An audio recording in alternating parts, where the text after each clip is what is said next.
Hey folks, welcome to another episode of the Pat McAfee Show and an introduction to the new season, and welcome to our new studio. We are no longer in our humble abode, the Thunderdome. Ladies and gentlemen, welcome to our new studio, Paul Feinbaum Central Center. It is my pleasure, Pat, to be the gracious host to kick off our new season kickoff show. I hope you all are comfy up there. I just got my monthly forehead rub and polish last Sunday. It should be smelling fresh. Oh, it does, Paul. Thank you. Getting ready to hear it. Looks like Mechanicville and Coach Tag Leon have finally done it. They win their first national championship, beating Marietta State 32-28. This team leaned heavily on their Heisman-winning running back Jordan Barnes, who had over 3,000 rushing yards and a single-season record 51 rushing touchdowns. Yeah, Pat, that really seemed to be the key this season. It seemed like the more you took the ball out of interception leader Stephen Doty's hands, the more this team grew and became more confident on offense. I know it's fun to force-feed Dominic Vannucci because of what he can do on the field, but previous Heisman winner Dominic Vannucci grew up a lot, sacrificing his stats for the betterment of the team. Yeah, that certainly took a lot for Dominic to do, but I think he already accomplished a lot of his individual success and just wanted to get at least one championship in his extremely stoic career. Speaking of stoic careers, in order for Mechanicville to win a national championship, that would mean a certain team would have to lose, a certain team that has not lost a game in almost 4 seasons, that just lost one and only one this past season, potentially an end of a dynasty, or at least the original phase of the dynasty. The Crawford-Dallas Gunslingers lose their first game in program history in the college football playoff semifinal to Marietta State, bringing Lucky's all-time record to 62-1 in 4 seasons with 3 national championship wins. Pat, those sanctions hit hard. Lucky's offensive line just couldn't seem to hold up against all-time great pass rushers like Jadeveon Clowney, who is now the all-time leader in sacks, and now with Hall of Famers Lucky Crawford III, Jakeem Masters, Derek Hooverton, Galloping Gallagher, and many others leaving after their 4 years. It could be a long rebuild for the Gunslingers. That certainly could be true. I just want to give a shout out to Mechanicville. I know I've given them a lot over the past 4 seasons, but it's only because I saw the potential in the program and what they could possibly become. And I just want to personally congratulate them for finally getting the job done. On that same note, they did lose to Crawford Dallas in their only head-to-head matchup yet again this season.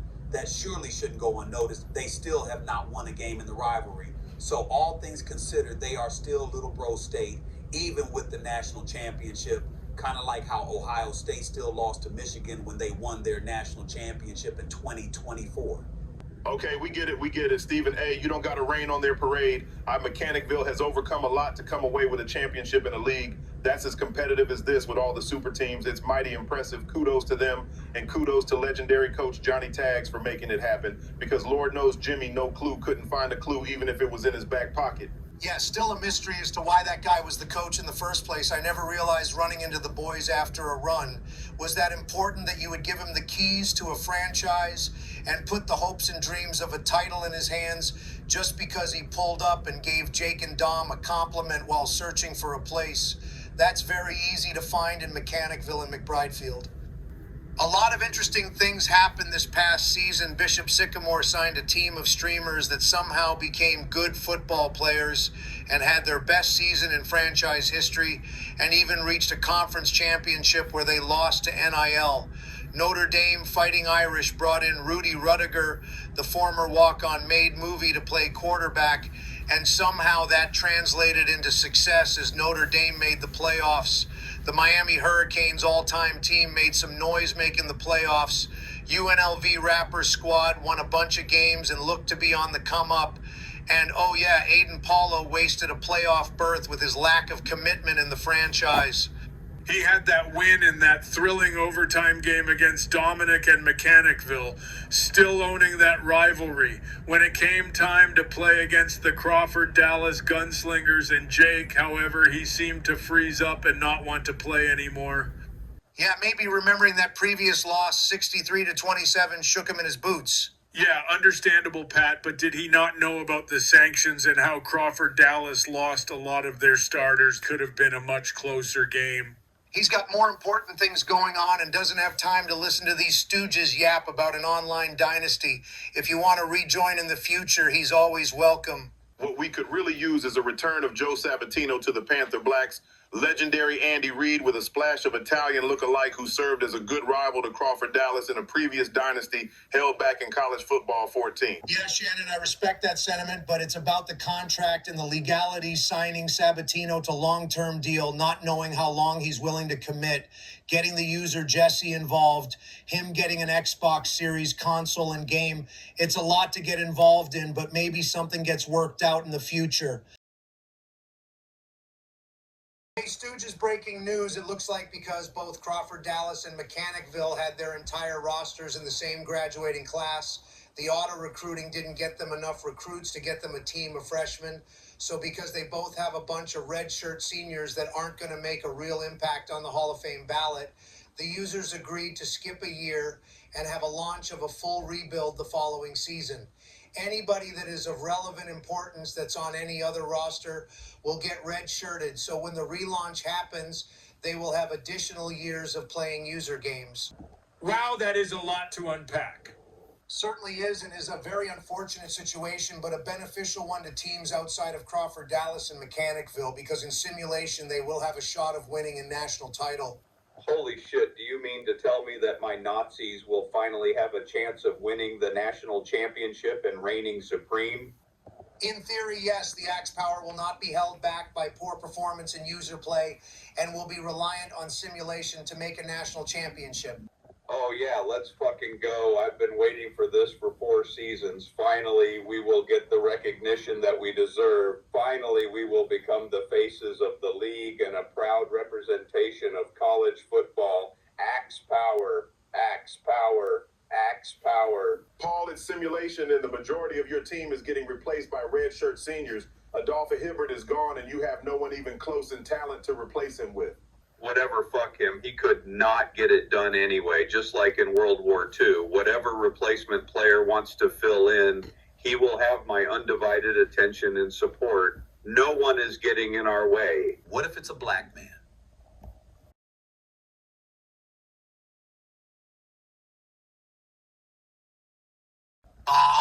Well, yeah, Paul, what if it's a group of players who might be of a difference in skin tone? What would make you suspect that something like that would ever bother me?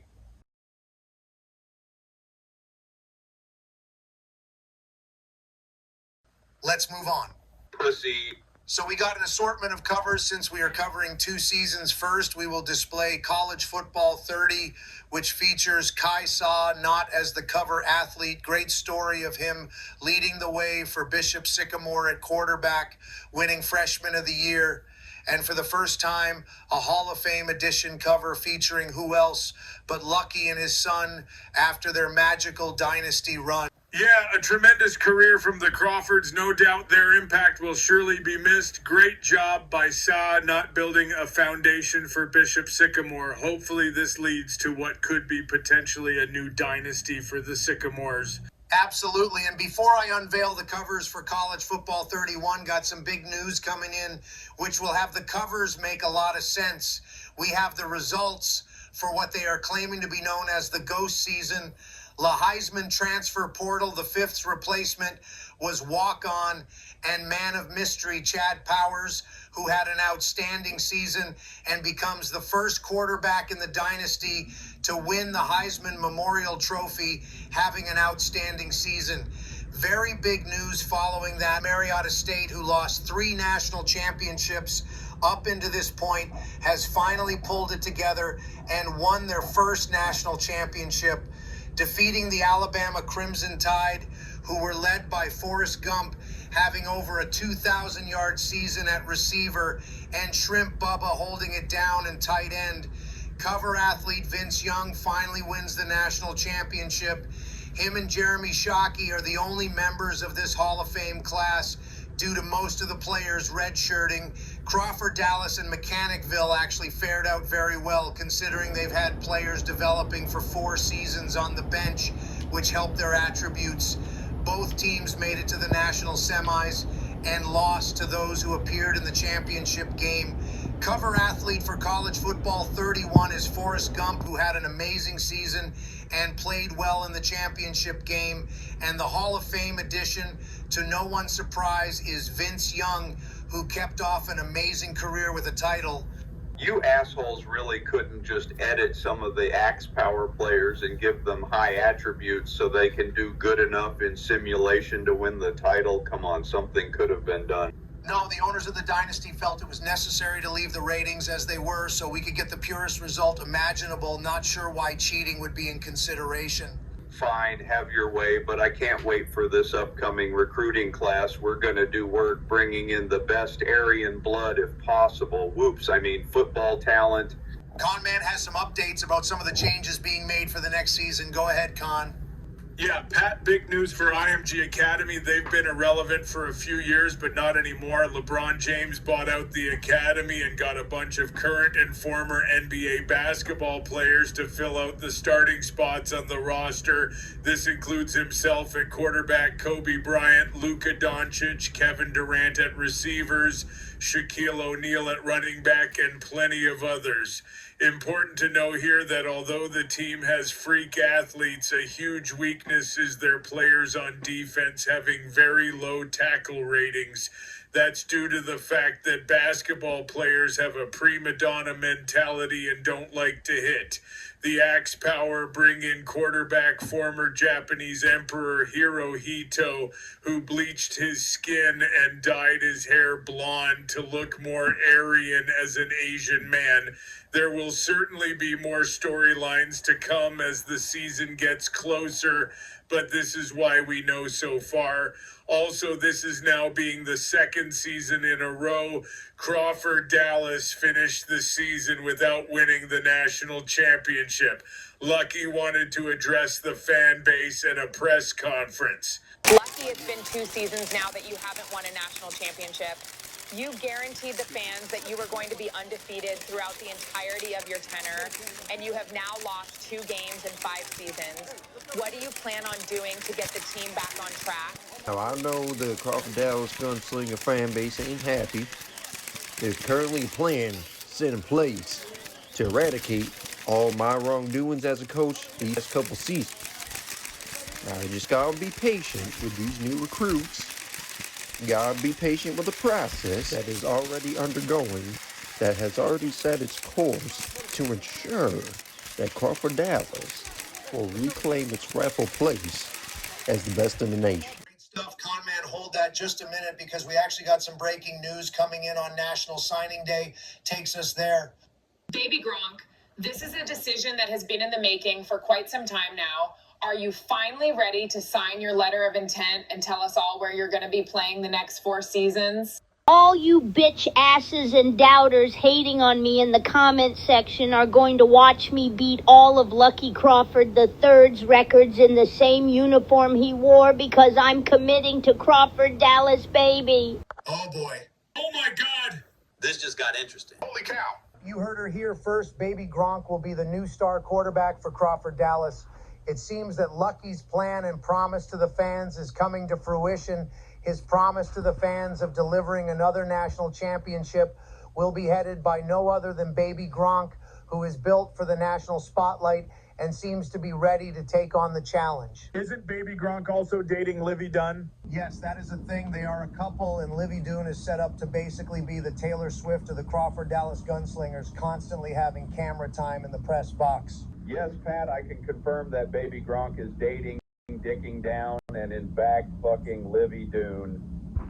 Yeah, we said that already, Paul. Thanks. Sucking her hard, Pat, back to you. Let's take it to the press, and here Lucky is with Baby Gronk now. Lucky, what was it that led to this decision to bring in Baby Gronk? Would you call this a desperation attempt to generate buzz back to the program? I wouldn't call it buzz rather than the right decision made by our team. What the fuck difference does it make, lady? The fact is I'm going to become the greatest football player in the history of the earth, and I'm going to rizz up everybody while doing it. You can either watch or hold my nuts while it happens. Now, I think Baby is going to do a lot for our program, and ensure winning success for our team. Now, I talked to Baby's daddy, and he's on board. Him and his NIL assistants is going to help us bring back all the recruits that we need in order to instill a winning mentality in a winning team. Fuck yeah, Lucky. That's what it's all about. With my obvious all-world talent and my daddy's money and connections, we will put together a team that will put belt to ass to everyone that wants the smoke. If any of you sorry asses try us, best believe you are gonna get stomped on. Baby, that's a good boy. It's a good job now. I hope you enjoyed the first press conference, because you're going to be having many of them as we win games. Y'all look at this boy's face and look at her heart. This is going to be a new face of our program, and this is going to be a new face of the country. And if anyone has anything to say that's different, you're going to find out real quick how wrong you are. Baby will supply us with good quality quarterback play. The daddy of Baby is going to help us ensure and secure quality recruits. And if you're asking what old Lucky's role in all this is, well, I don't got to change too much now, do I?